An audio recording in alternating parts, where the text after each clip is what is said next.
Since the beginning of recorded history, the human race has been at war. First with members of their own family, then their fellow countrymen, and finally nations at large. Yet perhaps the starting ground for all these conflicts lays somewhere deeper, within the very character of the human condition, in the dark, untouchable crevices of the human heart. It is said that the first iniquity of free will began even before the maiden pilgrimage from the embryo, preceding the very creation of the earth itself, in the forelife of souls in the heavenly realms. The dawn of warfare, some believe, was initiated by a fallen angel whose trespass against God was pride. In ancient Babylonia, in an age so long ago that the exact millennium remains in question, the Tower of Babel began construction.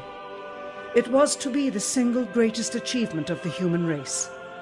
A tower so tall that its summit would reach the heavens, and by it prove to the world that their race was superior. It would be God's irony that it would never be finished.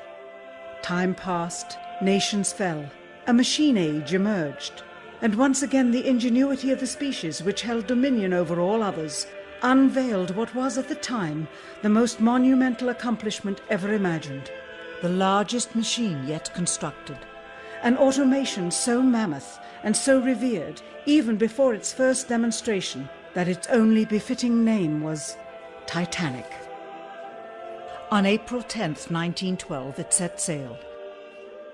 It was boasted to be the ship that God himself could not sink. It would be God's irony that the very element that was meant to keep it afloat would cause it to sink. Water, frozen water, in the form of an iceberg. Not even one voyage did it complete. And then the next age embarked into the annals of human history, perhaps the last age, the space age. Competition for victor was unparalleled. Powerful nations spent billions in unabashed rivalry to outdo the other. The Soviet Union launched the first orbiting satellite, the first animal, the first man. They had logged 500% more hours in space than the United States. And in June of 1969, they launched an unmanned probe to the moon to retrieve the first soil sample from another world, just 1 month before Apollo 11. That's how close the race was. Had their unmanned probe not crash-landed into the lunar surface, the first moon rock brought back to Earth would have been by the Soviet Union. Richard Nixon, president at the time, had this to say about the latest work of the human hand. It is the greatest week since creation, the greatest event since the laying of the foundation of the seas, since the origin of the universe itself, since the design and formation of the delicate human eye through which all these things are perceived, was a flying machine with its 2 passengers landing on its closest celestial neighbor and returning from where it came. Perhaps again God's irony lies somewhere within this great boast of humankind. The building of the tallest tower for the sole purpose of standing out among the races was never finished. The machine that was so great that it was said to be untouchable by even God never completed its first voyage. And finally, the crowning achievement of humankind, the greatest boast of the species, the event in human history most associated with pride in our own accomplishments, landing on the moon. 20 years later, and years behind schedule, the same space program couldn't put into Earth orbit a telescope with a lens that focused. And yet 2 decades earlier, a mission 100 times more complicated worked on its first occasion. With close scrutiny of the motives of the zealous Nixon administration, a critical examination of the entirely government-controlled press coverage, and newly discovered footage of the crew of Apollo 11 staging part of their mission, we wish to detail what may come to be the greatest government conspiracy of all time. A funny thing happened on the way to the moon.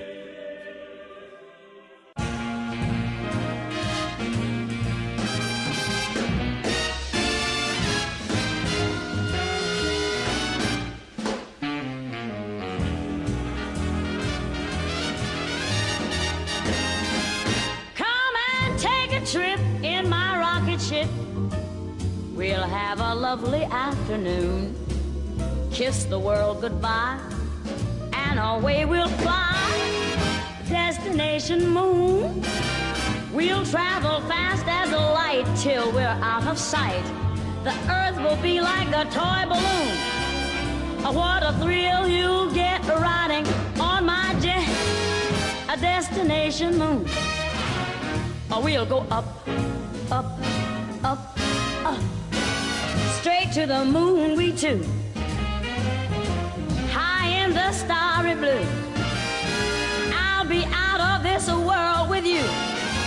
So away we'll steal in my space mobile, a supersonic, a honeymoon. Leave your cares below, pull the switch, let's go. A destination moon.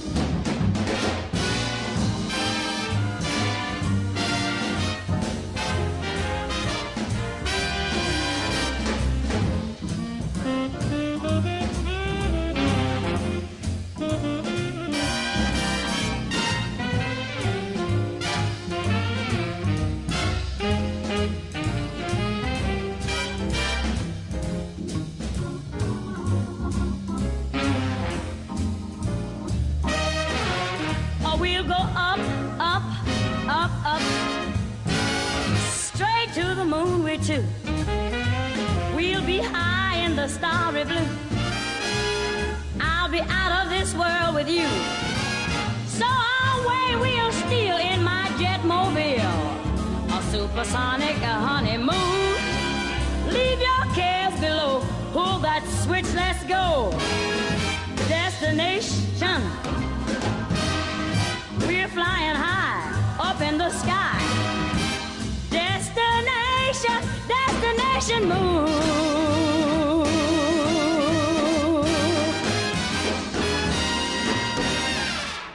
Dr. von Braun, how would you say we stand in relation to the Russians, and do you think we can ever catch up?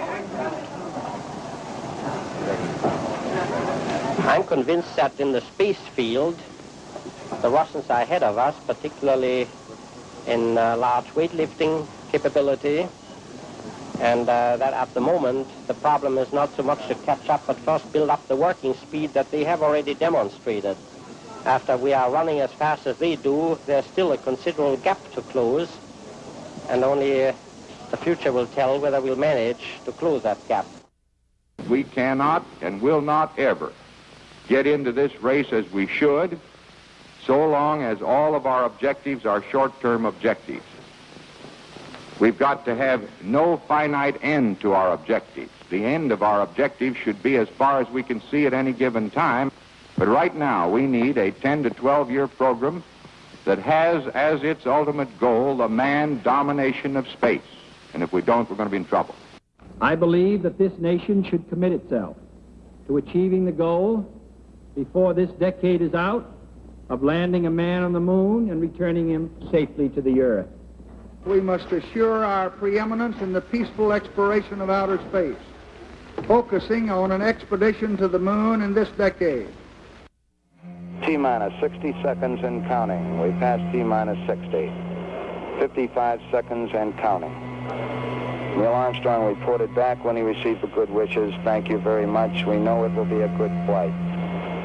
Good luck and Godspeed. 40 seconds away from the Apollo 11 liftoff. All the second stage tanks now pressurized. 35 seconds and counting. We are still go with Apollo 11. 30 seconds and counting. Astronauts report it feels good. T-minus 25 seconds. 20 seconds and counting. T-minus 15 seconds. Guidance is internal. 12, 11, 10, 9. Ignition sequence start. 6.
Unbeknownst to the citizenry, high above the Earth, beginning at an altitude of 1,000 miles and extending an additional 25,000 miles, lay lethal bands of radiation called the Van Allen radiation belts.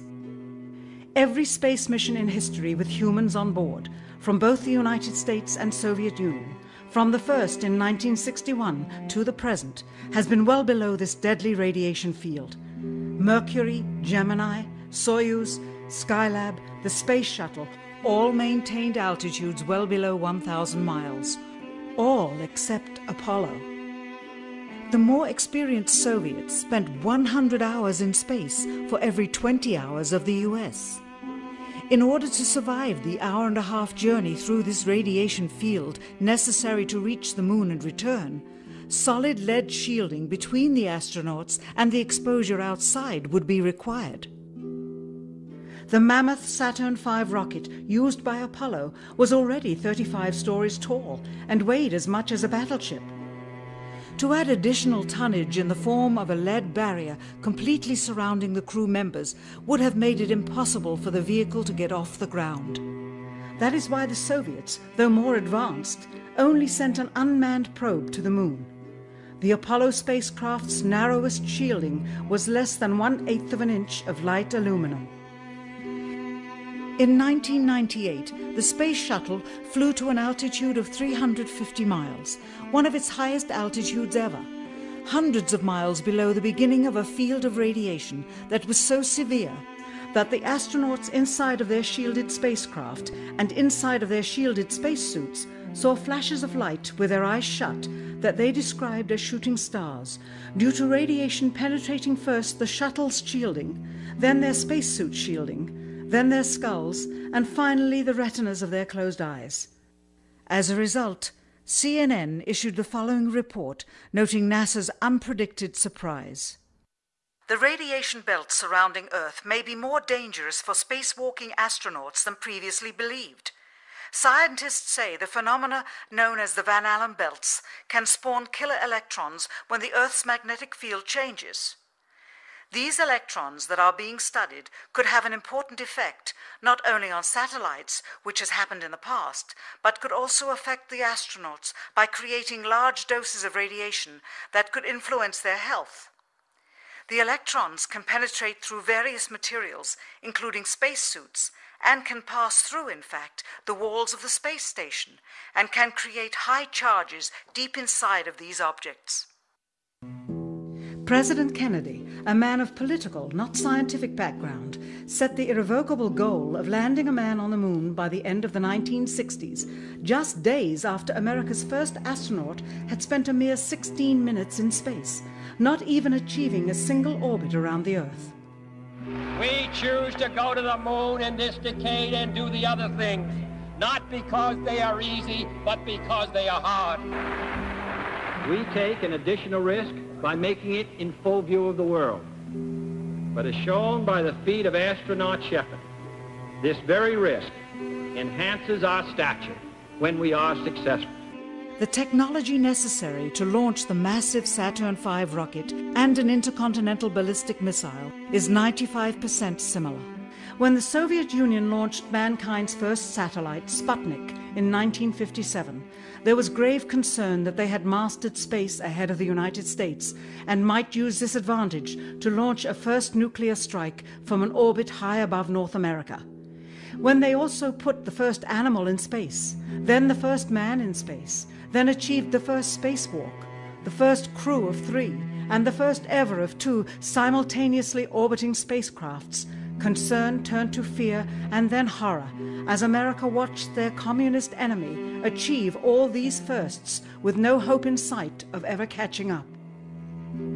President, a member of Congress said today that he was tired of seeing the United States second to Russia in the space field. I suppose he speaks for a lot of others. What is the prospect that we will catch up with Russia and perhaps surpass Russia in this field? However tired anybody may be, and no one is more tired than I am, it is a fact that it's going to take some time, and I think we have to recognize it.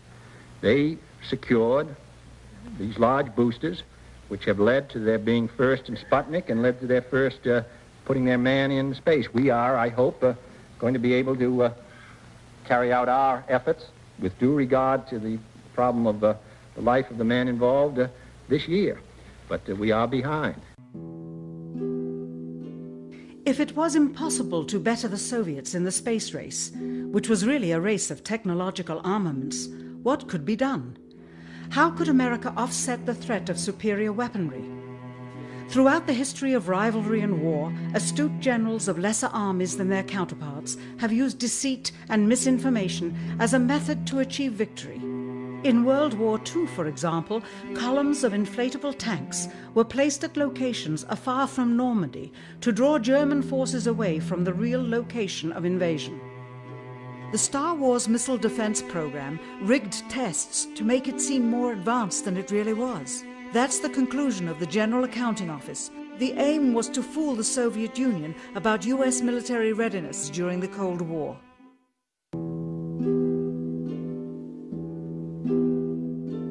Certainly, it was not possible to fool just the Soviets about US strategic capability in the 1960s, while somehow informing 200 million Americans of the truth secretly. In order for them to believe the United States had the capability to go to the moon, everyone would have to believe it.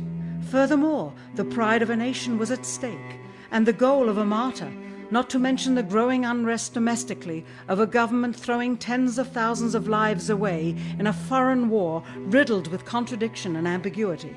In addition, the Apollo program had already spent billions of dollars. If it failed to achieve its goal with such an investment, it would indeed be a large and bitter pill for the taxpayers to swallow. The cost of the program, whose sole goal was to be the first to plant a flag on the lifeless rock just outside the Earth, if adjusted for inflation to the 21st century, was $135 billion. With a profit margin of just 7%, this would be equal to over $9 billion profit going to the privileged contractors chosen by their friends at NASA.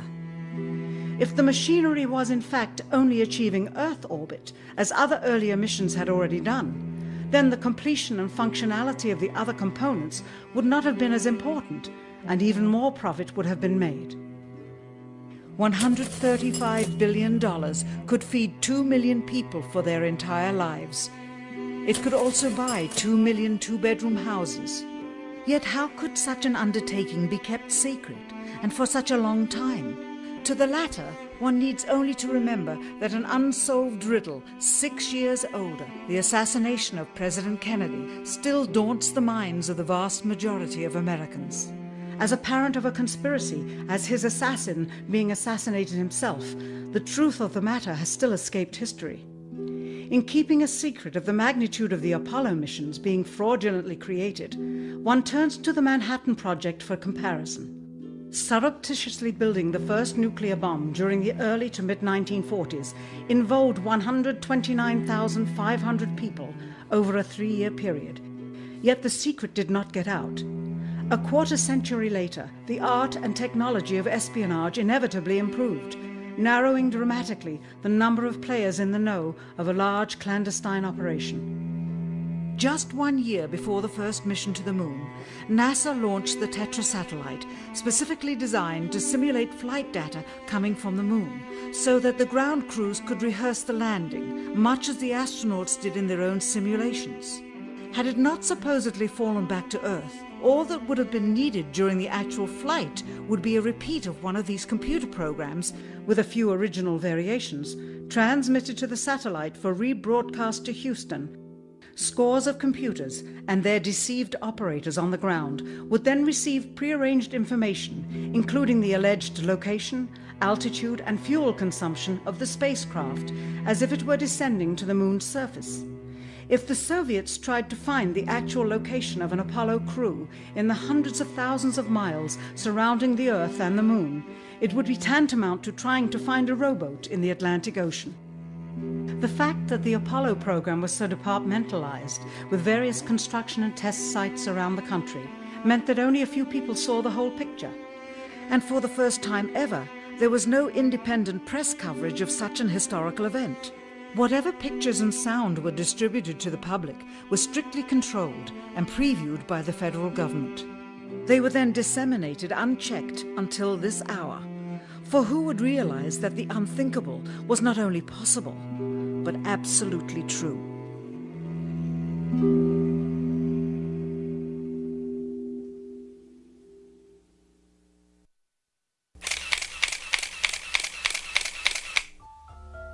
And what of the photographs? What do they tell us? On 3 separate occasions, our office asked NASA's Public Relations Department for every single picture of an astronaut on the surface of the Moon, just during the maiden voyage of Apollo 11. Many duplicates were sent. In all, fewer than 20 pictures were found, including first-hand investigation on site at the agency's vaulted archives. Quite surprising, considering the historical significance of the event.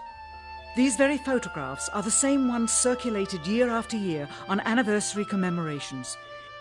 It is estimated that in just the first 60 minutes on the Moon, motivated by the tenuous nature of the circumstances, many more exposures could have been expediently taken. Also surprising is the scarcity of photographs of the mission's chief pioneer, Neil Armstrong. The greatest achievement in human history, and of the man whose first step echoed around the world, dawning a new age of scientific enlightenment, there is only one full-body picture of him on the Moon, besides this ghostly reflection. This one, taken by an automatic camera mounted on the side of the lunar module. Perhaps he feared liability should the whole conundrum later become unraveled.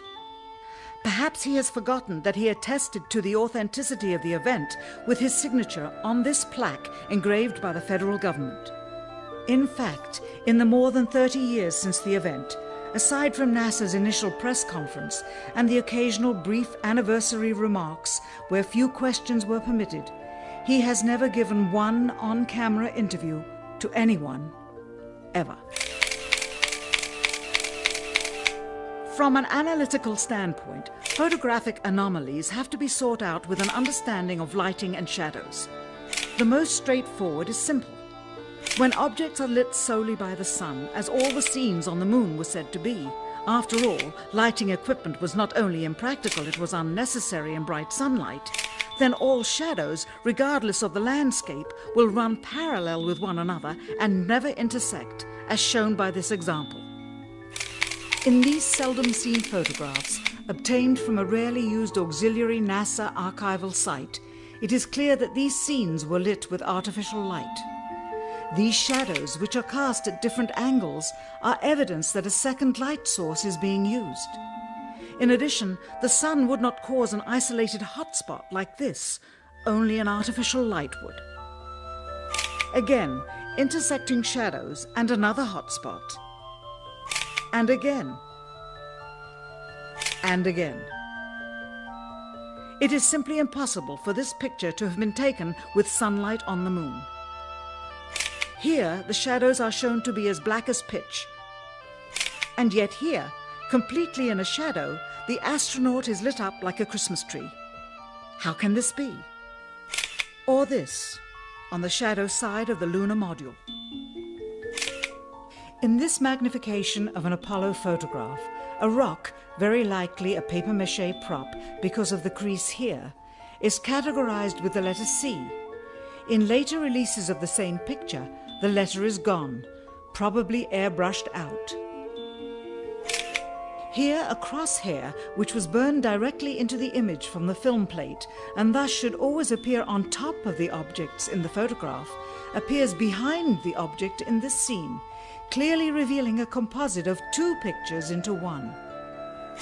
Someone apparently forgot to create a burn crater underneath the lunar module's 10,000-pound thrust engine, despite the fact that during ground tests there was a real concern for the vehicle falling into the hole the engine created as it descended. Here is a Norman Rockwell depiction drawn just 2 years earlier based on the latest specifications and scientific data. In these enlargements, it looks as though the lunar module was simply placed there. Not even one speck of moon dust on the landing pod. As a result, all subsequent flights had to have the same discrepancy, which was explained away by the effect of no atmosphere. And what about stars? On the moon, with no atmosphere, they must have been quite a sight to behold. Yet there is seldom any mention of them, if ever, by any of the astronauts on any of the missions. Undoubtedly, creating a mural with all the constellations properly placed in the sky would have been virtually impossible to create accurately, much less realistically. A competent amateur astronomer would have been able to call attention to the slightest error in measurement. The answer? Not to talk about the stars. Ever. In their post-flight press conference, it was the only question to which Neil Armstrong responded with an absence of memory. When you looked up at the sky, could you actually see the stars and the solar corona in spite of the glare? We were never able to see stars from the lunar surface or on the daylight side of the moon by eye without looking through the optics. I don't recall during the period of time that we were photographing the solar corona what stars we could see. I don't remember seeing any. Years later, though, Michael Collins would remember seeing the elusive stars and wrote about them in Expeditions to the Moon. It seems his memory improved the older he got. Why don't stars appear in any of the photographs? Simply because the proper, mostly closed exposure setting for the camera's iris, set that way to compensate for the bright sunlight on the moon's surface, completely diminished the faintness of relatively distant specks of diminutive light. This answer is true. It does not, however, explain why they never took any pictures of the stars by themselves, with an exposure setting perfect for them. While they took 3 automobiles to the moon, they never took a photographic telescope. Had they done so, they would have been able to see farther into the universe than had ever before been realized. If they had taken a telescope and were not actually on the moon, they would have had to concoct undiscovered galaxies that might one day prove to be non-existent. The cost of the 3 moon rovers in 21st century currency? Nearly $60 million each, though they had fewer parts than a Jeep. Where was all this money going? Then there's the flag, blowing in the wind, at least twice, on the atmosphereless moon. We can only guess that most of the missions were staged inside for fear of possible aerial or satellite reconnaissance from an unfriendly nation. The backpacks, designed for 1/6 gravity, must have had the cooling systems removed to allow for movement without falling over. With very near and hot studio lighting, that left one hot astronaut inside. Assuming that it was the astronauts inside, after all, their faces were always covered. The necessary mammoth amounts of air conditioning were probably responsible for the air current. Here the editor cuts to a still shot of the flag, just as the effect becomes noticeable. Here it is unchecked. This rare clip, attained decades ago, was never re-released with the inevitable increase in experience and scrutiny. To demonstrate 1/6 gravity, a bouncy, floaty feel to the astronauts' movements would be similarly achieved with relative simplicity. Slow motion. You are viewing the scenes as they aired more than 30 years ago. Now let's look at them with the speed doubled. It becomes discernible that they are, in fact, in Earth's gravity, and are no more leaving the ground than they would on Earth. It is clear from these rarely seen colour television pictures that the crew of Apollo 11 brought a high-resolution colour video camera with them on their mission, yet the only pictures broadcast live from the moon's surface were these from a low-definition black and white camera. In fact, the networks complained because in addition to this, they were forced to shoot the images, second generation, off of a projection TV of the technology of 30 years ago, and were not even allowed to take a direct feed, which further degraded the quality and clarity of the images. Perhaps this was precisely what NASA and the federal government had in mind. After all, it was a first, regardless of where they were. Better to open up their debut mission with fuzzy pictures and numerous blackouts, rather than show too much revealing detail of a false scene that was yet unproven. And finally, the element that seals their fate. Of all the footage of Apollo 11 requested from NASA over a 5-year period, one gem was discovered just before the completion of this documentary. An old reel received by mistake. It contains the raw or unedited footage of the crew of Apollo 11, Michael Collins, Edwin Aldrin Jr. and Neil Armstrong, staging part of their mission for nearly an hour in living color, with exceptionally clear behind-the-scenes audio of conversations discussing the techniques used to achieve a disingenuous picture depicting the Earth at a distance in order to falsely demonstrate their far journey from it and their ability to survive passing through the Van Allen radiation belts. It cannot be misconstrued that this staging was done for some other reason prior to the mission, for the reel itself is slated and dated July 18th, 19th and 20th, 1969, the very days of the mission when they were said to be approaching and achieving lunar orbit. Furthermore, it is apparent they are in genuine zero gravity aboard the actual spacecraft, necessary to convince the mass media of their authenticity, just not any further than Earth orbit, as you will see. In this never-before-seen or heard footage, not only is the radio conversation between the astronauts and Houston Control audible, there is a secondary, private conversation taking place between the crew and a third confidential party, prompting the astronauts with what to say, when to speak, and how to effectively manipulate the camera to achieve the desired misleading effect. NASA claims that the Houston transmissions were the only ones taking place with the astronauts.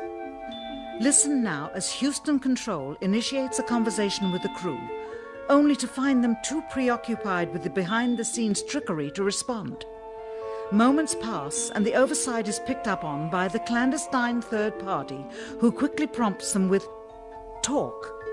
Immediately, Neil Armstrong speaks. Hello, Apollo 11. Houston, Goldstone says that the TV looks great. Over.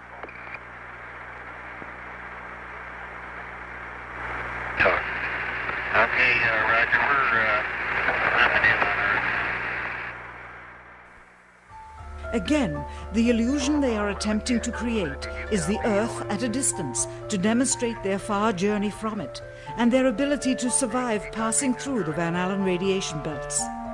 Understand, too, that only about 20 seconds of this raw footage was ever broadcast to the public, and these conversations discussing their deception were believed to be private. Until now. Here they discuss that these television transmissions were in fact not broadcast live as everyone believed. They were first screened and edited for playback later. Roger, Neil. We just wanted a narrative such that we can, when we get the playback, we can sort of correlate what we're seeing. Thank you very much. Here they discuss the fact that they have turned out the lights and have blocked out sunlight from entering the spacecraft through the other windows, as to not cause any reflected light to fall onto the spacecraft's wall in the foreground. Okay, very good. Well, we shut out the sun coming in some of the other windows into the spacecraft, so it's looking through the number one window, and there isn't any reflected light. The reason this was done is so that the truth of the matter would not be revealed. It is this. Though the federal government would have you believe that this is a view of Earth from a distance out of the spacecraft's window as it nears the moon, it is not. What they have ingeniously done is placed the camera at the back of the spacecraft and centered the lens on a circular window in the foreground, outside of which it is completely filled with the Earth in low orbit. The circumference of the window then appears to be the diameter of the Earth at a distance, with the darkened walls of the spacecraft appearing to be the blackness of space around it. That is why they wanted the interior dark and blocked out the sun from entering through the other windows. Here you can see the extruded window, probably 2 inches thick at the bottom. This is because the Earth's shine is coming in at a downward angle. It also causes the Earth to appear to be an irregularly shaped circle, for you are seeing the outside of the window at the bottom and the inside of the window at the top, which together form 2 different sized halves of a circle. Subsequently, this take was never used. As they perfected the shot, a crescent-shaped piece of black material was inset slightly into the window to create the illusion of the Earth's terminator line dividing night and day. It is uncannily convincing. During this segment, intended to be edited and played back later for the worldwide television audience, dated July 18, 1969, Neil Armstrong condemns himself as he states that he is 130,000 miles out, or halfway to the moon, as the NASA flight log also states on this date, when he is in reality in low Earth orbit of a few hundred miles. Roger, Houston, Apollo 11. Calling in from about 130,000 miles out. Here, during another segment, also intended to air after review, Neil Armstrong falsely explains to the viewers how the shot is attained by putting the camera's lens to the window's glass, as it would have to be if they were the claimed distance away from the Earth. We only have one window that has a view of the Earth, and it's filled up with a TV camera. If the window was completely filled up with a TV camera, as he stated, then an astronaut's arm would not be able to get between the camera and the window, as it obviously does here in this outtake. South America becomes invisible just off beyond the Terminator or inside the shadow. You can also notice how the astronaut operating the camera reacted to the mistake by attempting to pan away from it. Blue cast, see white bands of major cloud formations across the Earth. This is a segment that they believed wasn't even being recorded, much less suitable for broadcast, for the lens was being zoomed out and the scene was being changed to that of an interior of the astronauts at work, and apparently the stop button popped back up on the recorder without notice. Here is the diffused work light that they used to see camera controls, but not throw light onto the spacecraft's wall. Here they remove part of the crescent insert.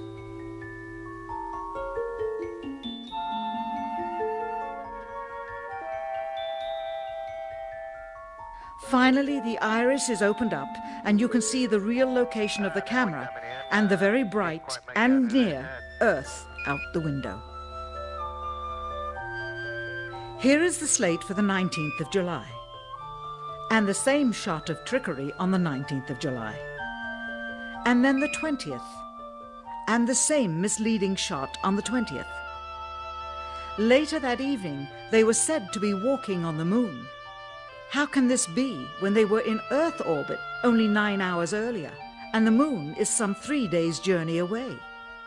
Furthermore, if they genuinely went to the moon, why would they be faking any part of it? Why this trickery with the window?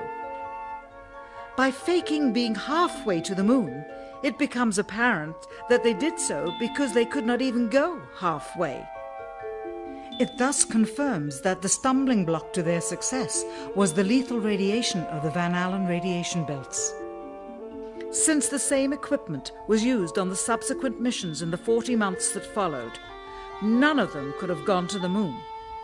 They only increased their proficiency at staging them.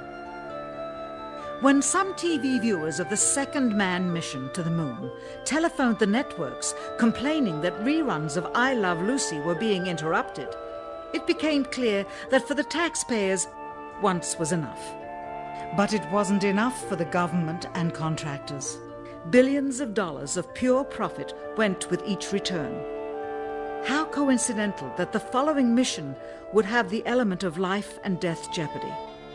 Apollo 13. Now the public would take going to the moon more seriously and be reconnected with the drama. We now realize that perhaps the reason Neil Armstrong has never given an on-camera interview is because he doesn't want to lie anymore.